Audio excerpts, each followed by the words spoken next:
आप देख रहे हैं आहट एक अनहोनी की।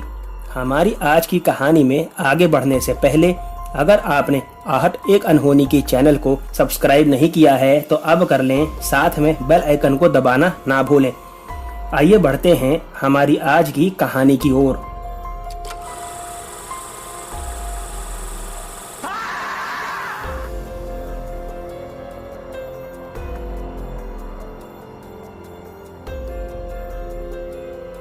हमारी इंजीनियरिंग कॉलेज का स्काउट ग्रुप दिल्ली जाने के लिए निकला था। हम सभी लोग बनारस से दिल्ली जाने की ट्रेन में बैठ गए थे। दिल्ली के बाद हमें आगे का सफर बस में करना था और हम सभी लोग हिमाचल जाने वाले थे बस में। दिल्ली समय पर पहुंचने के बाद हम सभी ग्रुप वाले हिमाचल की बस में बैठ गए थे। बस शाम के समय रवाना हुई थी। बस करीबन रात के 1:30 बजे के करीब एक जगह पर रुक गई थी जहां सभी यात्री हल्के होने के लिए उतरे थे, जिनमें से एक मैं भी था। हम सभी लोग वापस आकर के बैठ गए, फिर भी बस चल नहीं रही थी। काफी देर बाद भी जब बस नहीं चली तो हम लोगों से रहा नहीं गया और हमने ड्राइवर से पूछा, भाई क्या बात है, बस क्यों नहीं बढ़ा रहे हो? तब बस ड्राइवर ने कहा कि बस गर्म हो चुकी है, इसलिए हम थोड़ी देर और राह देखेंगे, फिर यहाँ से रवाना होंगे। तब तक आप सभी लोग बस में ही रहिएगा। बस से बाहर कहीं आगे पीछे होना नहीं, क्योंकि ये इलाका ठीक नहीं है और अनजान जगहों पर बाहर नहीं जाना चाहिए। हम सभी लोग खिड़की खोलकर अपनी अपनी सीट पर बैठे थे। पहाड़ी इलाका होने की वजह से ठंडक थी तो ज्यादातर सभी लोग सो ही गए थे। मेरी नींद अचानक खुली तो मैंने देखा कि सामने एक लड़की खड़ी है और वो मुझे ही देखे जा रही थी। कुछ देर तक देखने के बाद उसने मुझे इशारा करके नीचे बुलाया। मैंने सबसे पहले तो इधर उधर देखा कि वो किसी और को तो नहीं बुला रही, लेकिन बस में सभी लोग सो ही रहे थे।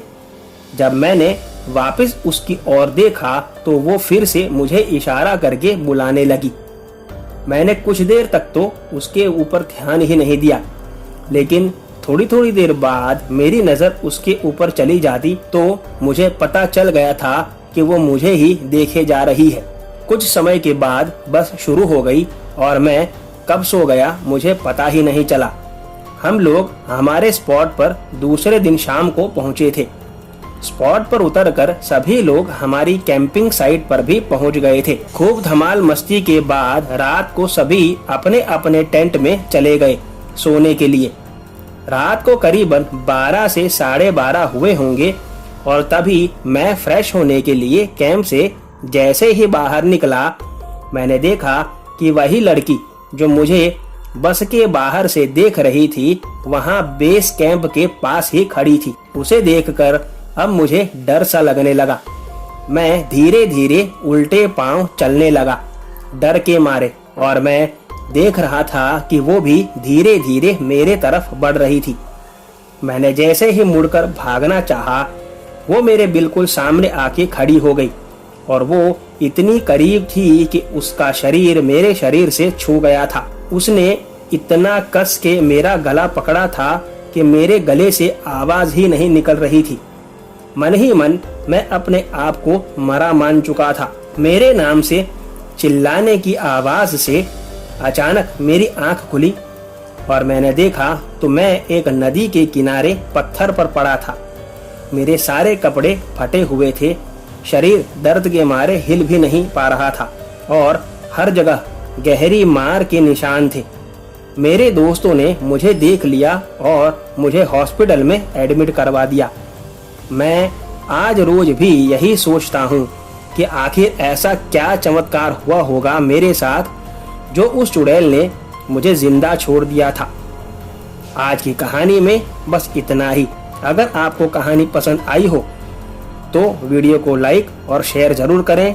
आपसे मुलाकात होगी अगली कहानी में। तब तक अपना ध्यान रखें। धन्यवाद।